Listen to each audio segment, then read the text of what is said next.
నమస్తే, welcome to 99 TV. Mithun Reddy remand రిపోర్ట్లో 14 కీలక అంశాలు ఆయన మెడకు చుట్టుకోబోతున్నాయి. ఆయన పర్యవేక్షణ చేసిన, ఆయన ఆధ్వర్యంలో నడిచిన దాదాపు 28 ట్రాన్సాక్షన్స్, వాటి మీద చాలా గట్టిగా సిట్ ఫోకస్ పెట్టింది. 28 ట్రాన్సాక్షన్స్, అవన్నీ కూడా దొరికిపోయిన ట్రాన్సాక్షన్స్ అన్నమాట. అలాంటి 14 అంశాలు ఏంటి, వాటిల్లో ఎవరెవరు ఇన్వాల్వ్ అయ్యారు, ఎలా ఇన్వాల్వ్ అయ్యారు, ఎందుచేత ఇన్వాల్వ్ అయ్యారు, ఇవన్నీ మిథున్ రెడ్డిని విచారణ చేసి బోలెన్నిసార్లు నోటీసులు ఇచ్చి ఆయన బెయిల్ తిరస్కరణకు గురైన తర్వాత విచారణ చేసి మరీ సిట్ అరెస్ట్ చేసింది. సో కస్టోడియల్ దీనికోసం అడిగారు వాళ్ళు. సో అప్పటి వరకు జ్యుడిషియల్ రిమాండ్ ఉంది. 1వ తారీఖు తర్వాత మళ్ళీ కస్టడీకి అప్పచెప్పమని, సిట్ కస్టడీకి అప్పచెప్పమని అడిగే అవకాశాలు లేకపోలేదు. ఎక్కడెక్కడ ఆయన చేసిన ట్రాన్సాక్షన్స్, ఎలాంటి ట్రాన్సాక్షన్స్, అందులో కొన్ని మాట్లాడుకుందాం.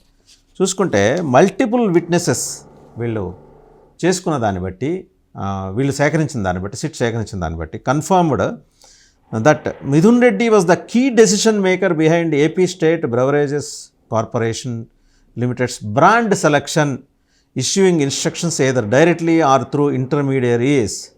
నేరుగా కానీ మధ్యవర్తుల ద్వారా కానీ Mithun Reddy AP SBCL brand selection ఎలా ఇన్ఫ్లుయెన్స్ చేశారనేది మొత్తం డీటెయిల్డ్గా వాళ్ళు చెప్పుకుంటూ వచ్చారు. Under his influence top selling and reputed brands like McDowell's number 1, Kingfisher, Budweiser and Tuborg were deliberately suppressed.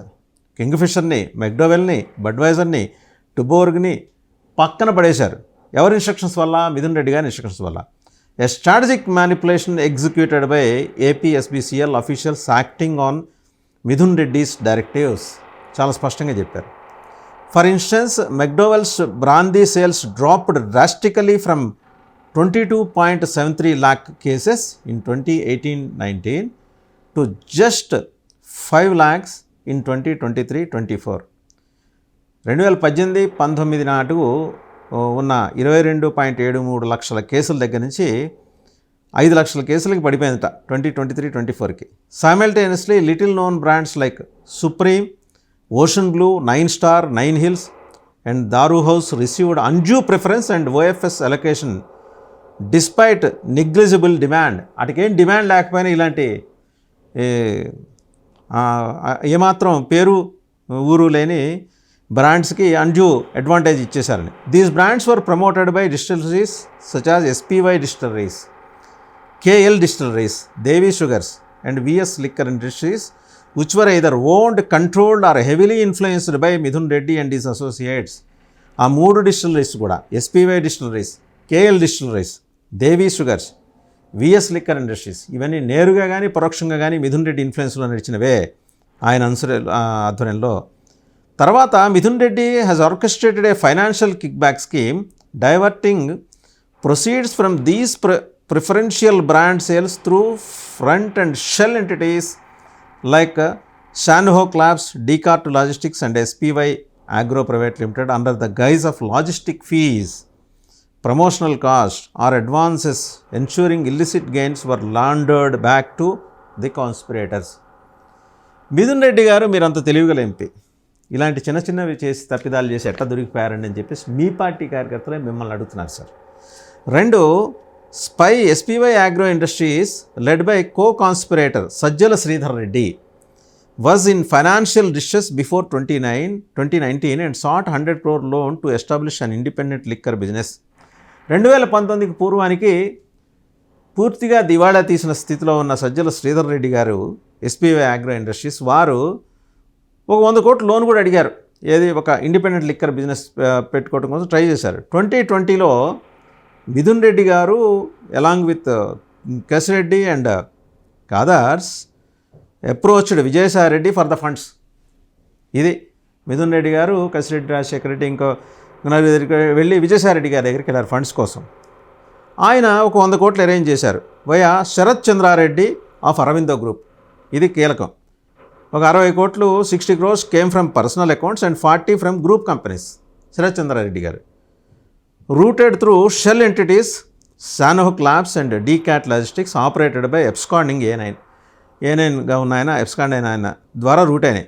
Notably from 30 crore routed via Decart డీకాట్ నుంచి 30 కోట్లు and 5 crores was diverted to PLR projects private limited owned by Mithun Reddy గారు and returned only after 1.5 years, clearly establishing Mithun Reddy's financial benefit.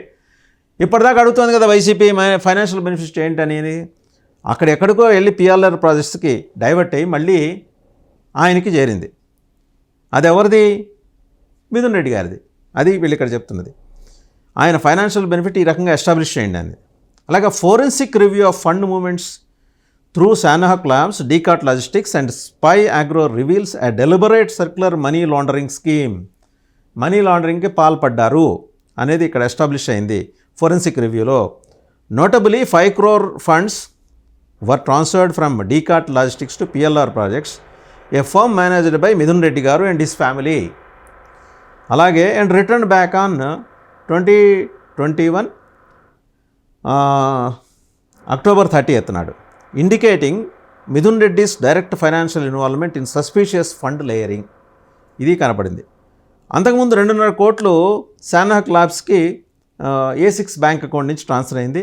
ఒక 30 కోట్లు 30 crores funds were routed from Sanahak to DCAT, of which 22 crore went back to SPY Agro.